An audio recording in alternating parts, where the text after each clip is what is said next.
Hello my dear student, शिक्षा coaching classes के YouTube channel में मैं आपका स्वागत करती हूँ।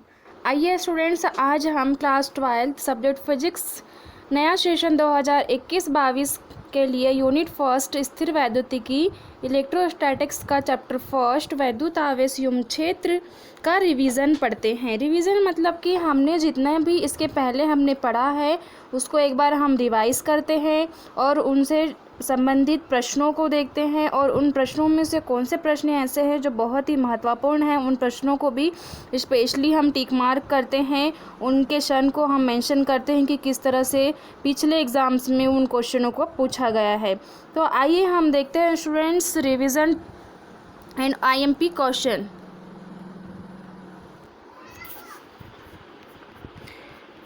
तो ये स्टूडेंट्स यहाँ पर रिवीजन पॉइंट मैंने पहले भी एक बार बता दी थी, लेकिन फिर से मैं यूनिट ख़त्म होने पर इसको फिर से एक बार हम बता देते हैं। देखो हमने क्या क्या पढ़े। हमारे यूनिट का नाम क्या था? स्थिर वैद्युतिकी, है ना। स्थिर वैद्युतिकी मतलब देखो किसी भी जो शब्द है उसकी परिभाषा उसी के अर्थ में छुपी होती है। जैसे स्थिर वैद्युतिकी का मतलब ये होता है कि यहाँ पे जो भी वैद्युत है वो स्थिर है। कैसा है? स्थिर है, इसलिए इसको क्या नाम दिया गया है? स्थिर वैद्युत नाम दिया गया है। और जो कूलाम का नियम है ना वो स्थिर वैद्युत पर ही लागू होता है। एक बात आपको ध्यान रखना है, ठीक है। कूलाम ने जो नियम दिया है वो स्थिर वैद्युत पर ही लागू होता है। अब स्थिर वैद्युत का मतलब होता क्या है? स्थिर वैद्युत का मतलब होता है कि जो वैद्युत है वो उत्पन्न तो होता है लेकिन वो स्थिर रहता है, मतलब एक वस्तु से दूसरी वस्तु में बहता नहीं है। जैसे अगर कंघी आवेशित हो गया या कांच की छड़ आवेशित हो गया या एबोनाइट आवेशित हो गया तो उनके ऊपर जो आवेश है वो वहीं स्टेबल रहते हैं, लेकिन हाँ उनमें जो है किसी अन्य वस्तु को आकर्षण करने का क्या उत्पन्न हो जाता है? गुण उत्पन्न हो जाता है। तो इसीलिए हम इसको क्या कहते हैं? स्थिर वैद्युतिकी कहते हैं, ठीक है। अब भौतिकी की परिभाषा में कैसे इसकी परिभाषा लिखे थे? हमने पढ़े थे कि जब दो वस्तुओं को आपस में रगड़ा जाता है तो उनमें आवेश उत्पन्न हो जाता है। क्या उत्पन्न हो जाता है? आवेश उत्पन्न हो जाता है। चूँकि यह आवेश स्थिर रहता है, प्रवाहित नहीं होता है, इसीलिए हम इसे स्थिर वैद्युत कहते हैं। और जिस विज्ञान की शाखा में या भौतिकी की जिस शाखा में हम इसका अध्ययन करते हैं उसे हम क्या कहते हैं? स्थिर वैद्युतिकी कहते हैं। सिंपल सी बात है, ठीक है। देखो सबसे पहले तो हम यहाँ बात करते हैं कि इसका जो चैप्टर फर्स्ट था उसका नाम क्या था? वैद्युत आवेश युग्म क्षेत्र। क्या नाम था उसका? वैद्युत आवेश युग्म क्षेत्र। तो वैद्युत आवेश किसे कहते हैं? इसकी परिभाषा हमने देखे थे कि जब दो वस्तुओं को आपस में घर्षण कराया जाता है तो उनमें एक दूसरे को आकर्षित करने का या किसी अन्य वस्तु को आकर्षित करने का गुण उत्पन्न हो जाता है, इसे ही हम वैद्युत आवेश कहते हैं, ठीक है। उसके बाद हमने क्या पढ़े थे? वैद्युत क्षेत्र। वैद्युत क्षेत्र मतलब कि किसी आवेश के चारों ओर का वह क्षेत्र जहाँ तक उसका प्रभाव होता है उसको हम क्या कहते हैं? वैद्युत क्षेत्र कहते हैं। आवेश, देखो आवेश अभी हमने देखे, वैद्युत आवेश बोलो या आवेश बोलो दोनों का मतलब एक ही है, ठीक है। आवेश कितने प्रकार के होते हैं? दो प्रकार के, धनावेश और ऋणावेश, ठीक है। जब हमने कांच की छड़ को एबोनाइट की छड़ से रगड़े थे तो याद होगा आपको कि कांच की छड़ के ऊपर कौन सा आवेश उत्पन्न हो गया था? धनावेश। और एबोनाइट की छड़ के ऊपर ऋणावेश। मतलब कि कुल मिला के जिस वस्तु में इलेक्ट्रॉन की कमी होती है उसके ऊपर धनावेश उत्पन्न हो जाता है और जिस वस्तु में इलेक्ट्रॉनों की अधिकता होती है उसके ऊपर क्या उत्पन्न हो जाता है? ऋणावेश उत्पन्न हो जाता है। इसके हमने बहुत सारे एग्जाम्पल्स देखे थे कॉलम में, ठीक है, कि किस तरह से किस वस्तु को किस वस्तु से रगड़ने पर कौन सा आवेश उत्पन्न हो जाता है। फिर हमने क्या पढ़े थे स्टूडेंट्स? हमने पढ़े थे आवेश उत्पत्ति का इलेक्ट्रॉनिक सिद्धांत, है ना। आवेश उत्पत्ति का इलेक्ट्रॉनिक सिद्धांत मतलब हमने ये देखे थे कि किस तरह से जो इलेक्ट्रॉन है वो आवेश को उत्पन्न करने के लिए जिम्मेदार होता है। तो हमने ये देखे थे कि किसी भी वस्तु में जो है वो स्वतंत्र इलेक्ट्रॉन ही है जो आवेश उत्पत्ति के लिए क्या होता है? जिम्मेदार होता है। मतलब किसी भी वस्तु का जो नाभिक है उसमें क्या होते हैं? इलेक्ट्रॉन तथा प्रोटॉन होते हैं तथा बाह्य कक्षा में वेरी सॉरी, ठीक है, किसी भी परमाणु के नाभिक में क्या होते हैं? न्यूट्रॉन तथा प्रोटॉन होते हैं तथा बाह्य कक्षक में कौन घूमते रहता है? इलेक्ट्रॉन घूमते रहता है। और ये इलेक्ट्रॉन की दूरी जैसे जैसे बढ़ते जाती है ये नाभिक से जो है वो दूर जाता है और एक स्थिति ऐसी आती है कि नाभिक का कोई भी बल इस इलेक्ट्रॉन के ऊपर काम नहीं करता है, वो पूर्णतः स्वतंत्र हो जाता है और जिस भी वस्तु में स्वतंत्र इलेक्ट्रॉन होता है वो वस्तु विद्युत प्रवाह का प्रदर्शन करती है। मतलब कि आवेश उत्पत्ति के लिए कौन जिम्मेदार होता है, तो इलेक्ट्रॉन। तो कैसे इसकी थ्योरी हमने देखे थे फ्रेंड्स, आप पिछले लेक्चर्स को जाकर पूरा देख लीजिए सीरीज़ वाइज। जितने भी इसके लेक्चर मैंने अपलोड करी हूँ सारे के सारे आप प्लेलिस्ट में जाकर देख लीजिए, आपको प्लेलिस्ट में सभी लेक्चर सीरीज़ वाइज मिल जाएंगे एक के बाद एक। उसके बाद हमने पढ़े थे आवेश संरक्षण का नियम, कि आवेश को ना तो उत्पन्न कर सकते हैं ना ही नष्ट कर सकते हैं, अर्थात किसी पृथक्कृत निकाय का जो आवेश है वो सुरक्षित रहता है या संरक्षित रहता है, बस वो एक वस्तु से दूसरे वस्तु में स्थानांतरित होता है। ठीक है, कहने का मतलब ये है कि प्रकृति के निर्माण के समय किसी वस्तु में जितना आवेश था वो उतना ही रहेगा, वो कम या ज़्यादा नहीं होगा, बस वो एक स्थान से दूसरे स्थान पर स्थानांतरित होगा। फिर ये तो सब छोटी छोटी चीज़ें हमने पॉइंट पढ़े, बेसिक चीज़ें हमने पढ़े थे। ठीक है, उसके बाद हम आए थे कूलाम के नियम पे। देखो ये सब चीज़ खोजने के बाद में फिर कूलाम ने जो है किस तरह से अध्ययन किया था, तो चार्ल्स ऑगस्टिन कूलाम ने, ठीक है, 1785 में एक थ्योरम किया था, आपको याद होगा।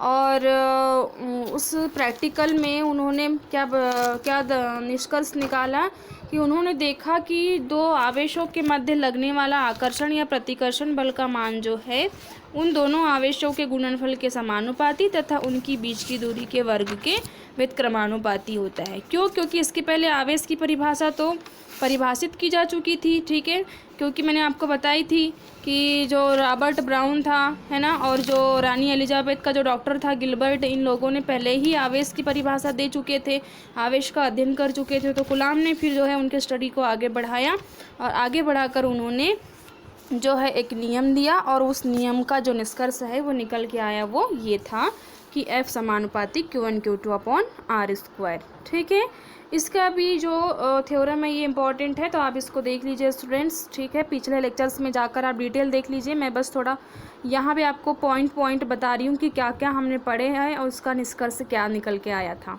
एकांक आवेश, देखो कूलाम के नियम से हमने एकांक आवेश की परिभाषा निकाले थे, Q बराबर ±1।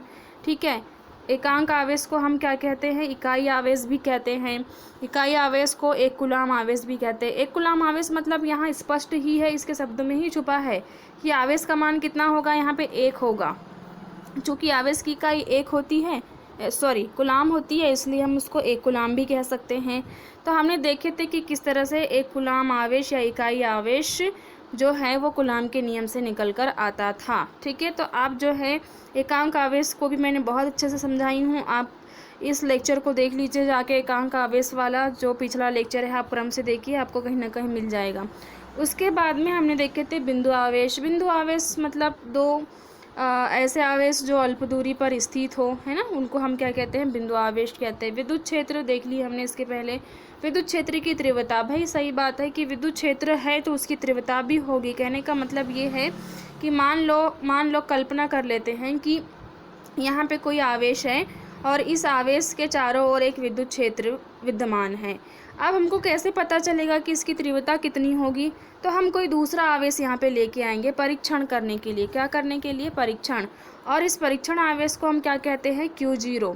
तो जब कोई परीक्षण आवेश, इसको Q0 भी पढ़ते हैं, परीक्षण आवेश को विद्युत क्षेत्र के किसी बिंदु पर लाते हैं तो उस बिंदु पर वह जितने बल का अनुभव करती है उसे ही हम क्या कहते हैं, विद्युत क्षेत्र की तीव्रता कहते हैं। ठीक है, कुल मिला के यही हुआ कि जब हम परीक्षण आवेश को लाएंगे तो वो जितने बल का अनुभव करेगा उसी को हम क्या कहेंगे, विद्युत क्षेत्र की तीव्रता कहेंगे। और विद्युत क्षेत्र की तीव्रता की परिभाषा से उसका जो सूत्र है वो क्या निकल के आया था, E = F/Q, मतलब बल बटे आवेश।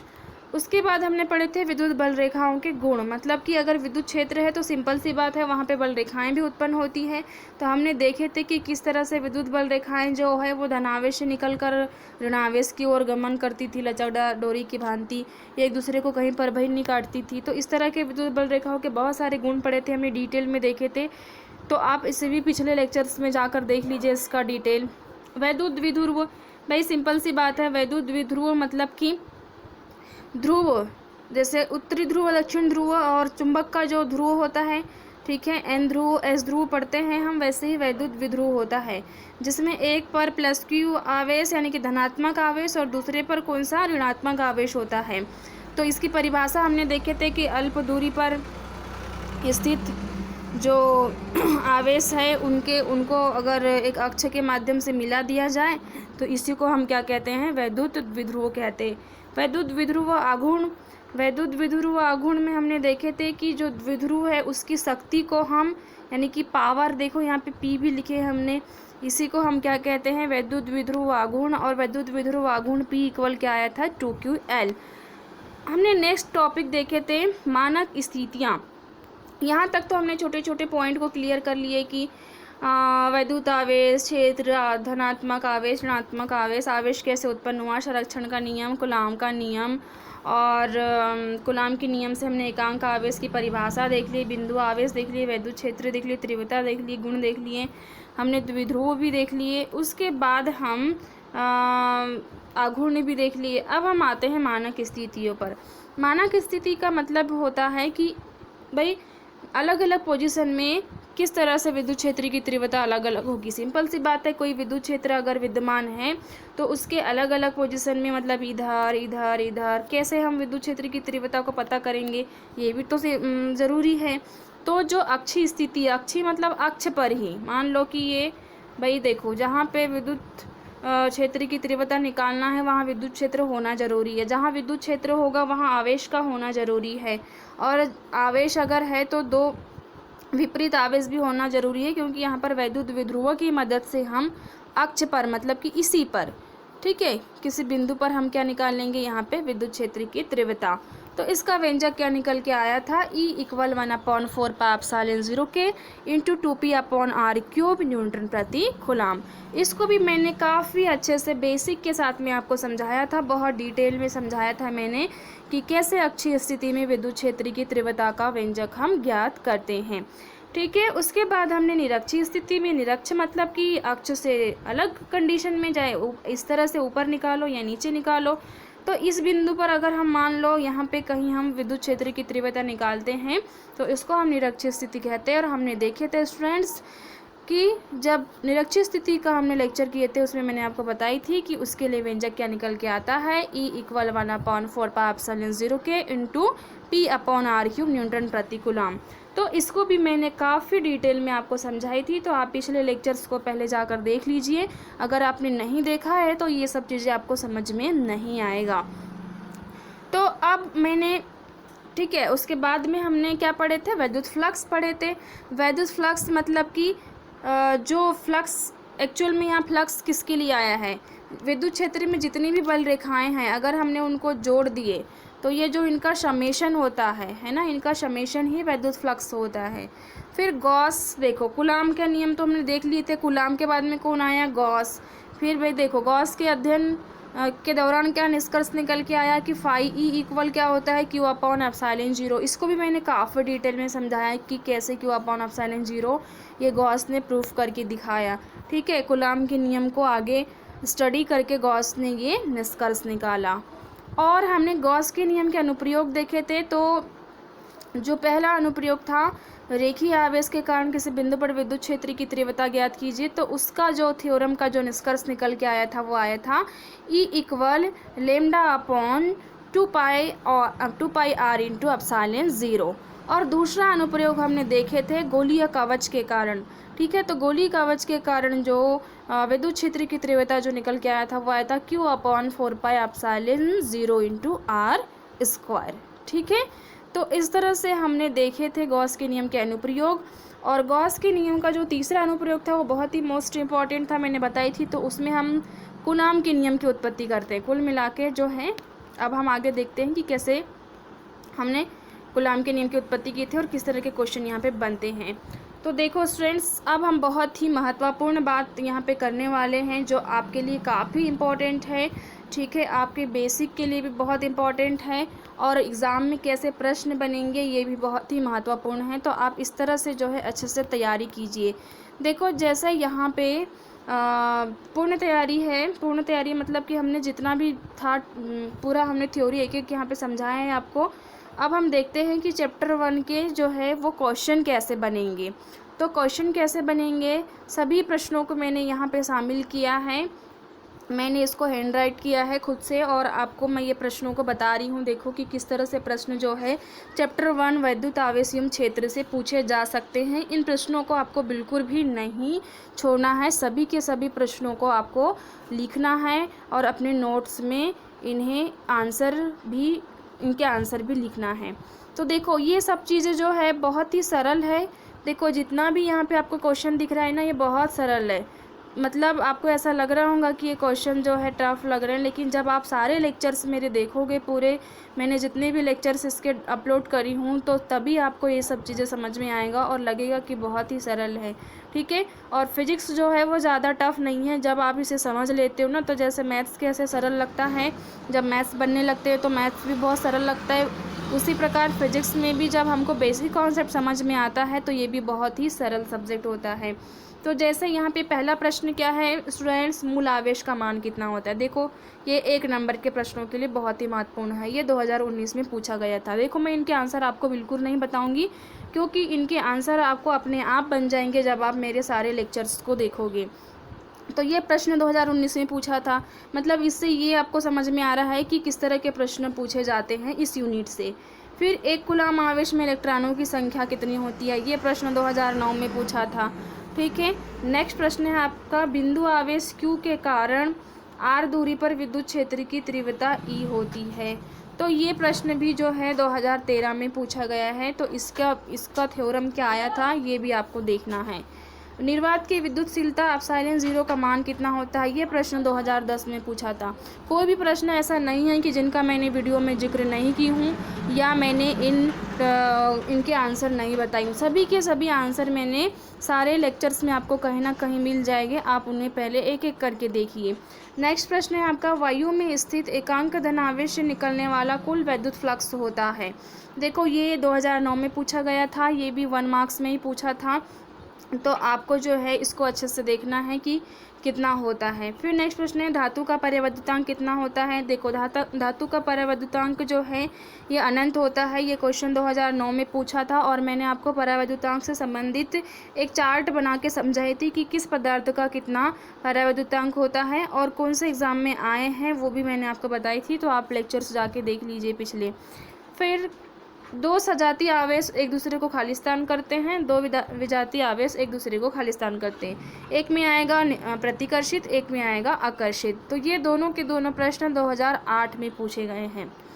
विद्युत क्षेत्र की तीव्रता का एसआई मात्रक, देखो मैं पहले ही बता चुकी हूँ कि कोई भी जब भौतिक राशि की परिभाषा आप याद करते हो तो साथ में उसका एसआई मात्रक याद कर लीजिए, सीजीएस मात्रक याद कर लीजिए, उसका विमी सूत्र, और विमी सूत्र के साथ साथ आप जो है उसका पारिभाषिक सूत्र भी अच्छे से याद कर लीजिए, तो आप कभी नहीं भूलोगे। तो यहाँ पे ऐसा ही मात्रक पूछ रहा है, तो आप भाई सिंपल सी बात है, सबसे पहले तो E बराबर F/Q अपने दिमाग में लाइए और इसकी मदद से आप ऐसा ही मात्रक निकाल सकते हो।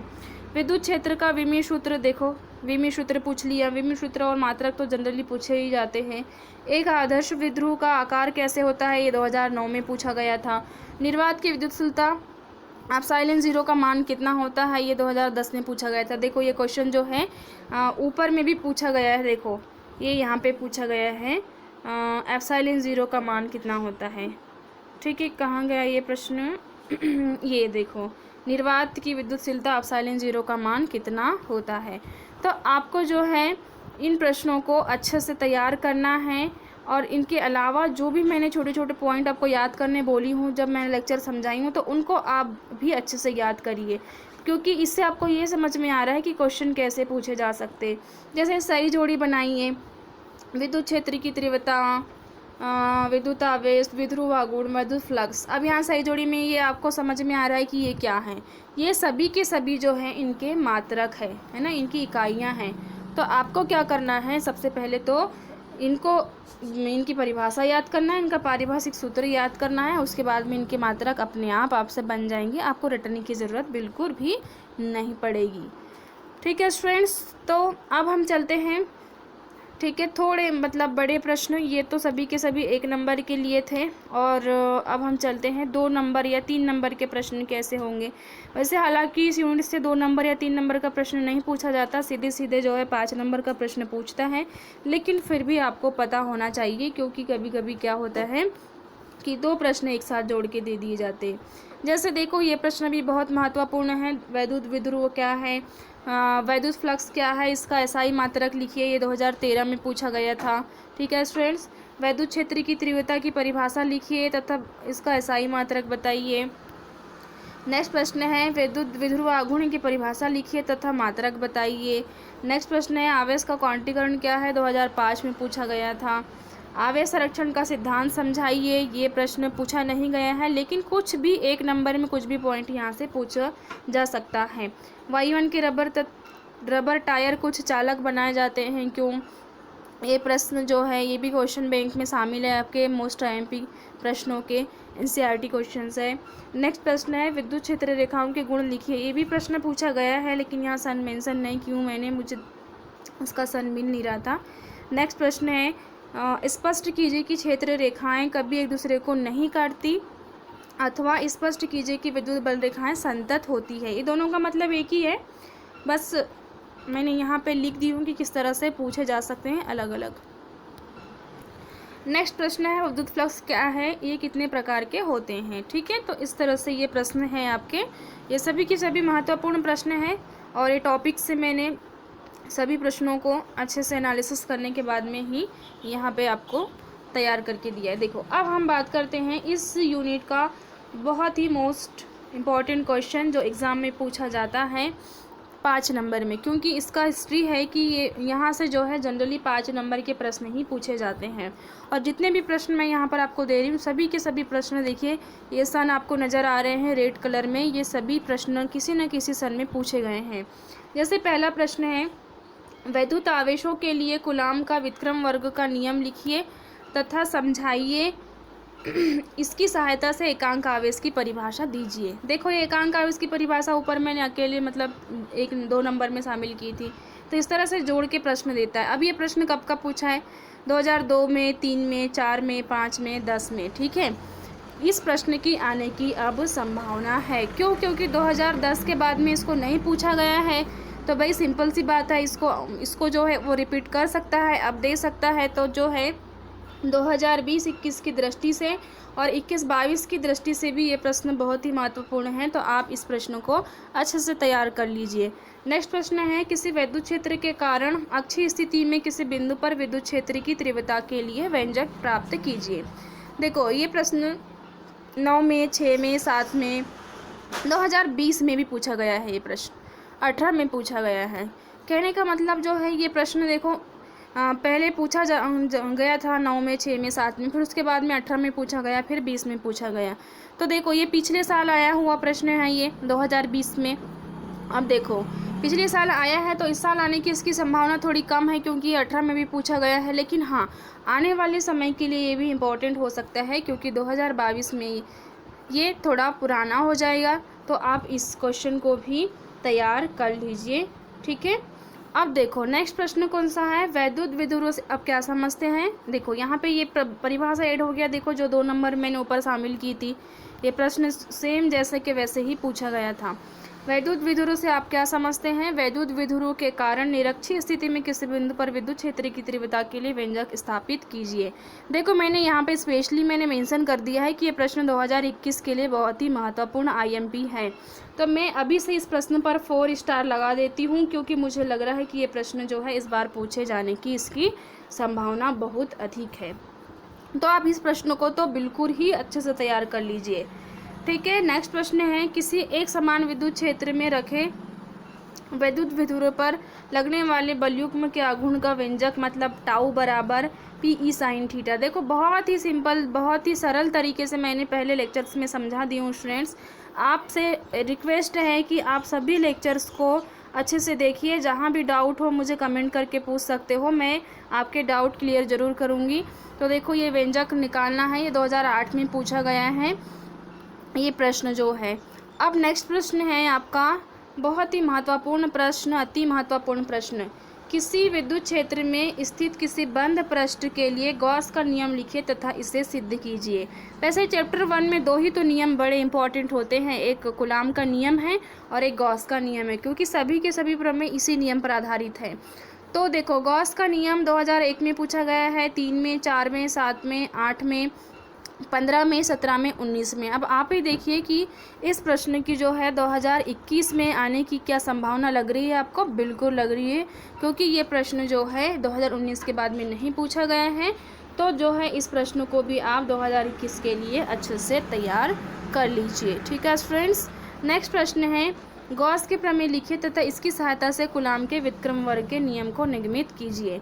2000, 2001, 2003, 4, 6, 9, 2010 और 13, ये भी प्रश्न 13 के बाद में नहीं पूछा गया है, तो इस प्रश्न को भी मैं 4 स्टार लगाती हूँ। इस प्रश्न को भी आप अच्छे से तैयार कर लीजिए। मतलब अगर देखें, हम निष्कर्ष निकालें तो 2021 की दृष्टि से 5 नंबर में कौन से प्रश्न अति महत्वपूर्ण श्रेणी में आ रहे हैं। एक तो कूलाम के व्युत्क्रम वर्ग का नियम, ठीक है, ये भी जो है महत्वपूर्ण प्रश्नों की श्रेणी में है। उसके बाद में दूसरा प्रश्न कौन सा है, निरक्षीय स्थिति का व्यंजक, है ना, ये निरक्षीय स्थिति का व्यंजक, ये प्रश्न 2021 के लिए बहुत ही महत्वपूर्ण है, क्योंकि ये प्रश्न जो है पूछे जाने की संभावना इस बार लग रही है। उसके बाद में ये 2 प्रश्न हुए। उसके बाद में तीसरा प्रश्न जो है, ये तीसरा प्रश्न जो है गॉस का नियम, और ये गॉस के नियम से कूलाम के नियम की उत्पत्ति, ये चौथा प्रश्न। आप ये 4 प्रश्नों को तो बिल्कुल भी नहीं छोड़ना है। इन चारों प्रश्नों को आपको बहुत ही अच्छे से सॉल्व करके देखना है स्टूडेंट्स। जो इस बार 2021 के पेपर दे रहे हैं उन बच्चों को तो बिल्कुल भी नहीं छोड़ना है, क्योंकि ये चारों प्रश्नों में से मैं आपको गारंटी देती हूँ 100% कि कोई ना कोई एक प्रश्न तो आएगा ही आएगा। तो ये रहे आपके सभी वीडियो लेक्चर्स जो हमने चैप्टर 1 के पढ़े थे, उससे संबंधित प्रश्न कैसे बनते हैं, किस तरह के प्रश्न एग्ज़ाम में पूछे जाते हैं, ये आपको प्रश्न एक आइडिया हो गया। और कौन से प्रश्न इस बार पूछे जा सकते हैं, ये प्रश्न जो है आप इन्हें अच्छे से तैयार कर लीजिए। और इन्हें आप जो है, जो बच्चे नया सेशन के लिए तैयारी कर रहे हैं, नोट्स बना रहे हैं, तो वो कृपया इन प्रश्नों को अपने नोट्स में ज़रूर लिख लीजिए, ठीक है, ताकि आपको पता रहे कि क्वेश्चन जो है वो कैसे बनते हैं। तो आशा करती हूँ स्टूडेंट्स ये सभी प्रश्न बहुत ही महत्वपूर्ण हैं और ये आप इन्हें अच्छे से तैयार करेंगे। अब मैं आपको कल से लेक्चर में चैप्टर 2 पढ़ाना स्टार्ट करूँगी। आप चैप्टर 1 को पूरा रिवाइज़ कर लीजिए, क्योंकि चैप्टर 2 जो है वो चैप्टर 1 पर ही आधारित है। तो जब तक कि आप चैप्टर 1 के सभी लेक्चर्स को नहीं देखेंगे, आपको चैप्टर 2 जो है वो समझ में नहीं आएगा, क्योंकि जो भी आगे का जो यूनिट है वो पिछले यूनिट पर आधारित होता है। तो ठीक है फ्रेंड्स, मैं मिलती हूँ आपको नेक्स्ट टॉपिक में महत्वपूर्ण पॉइंट के साथ में, बेसिक जानकारी के साथ में। तब तक के लिए बाय बाय।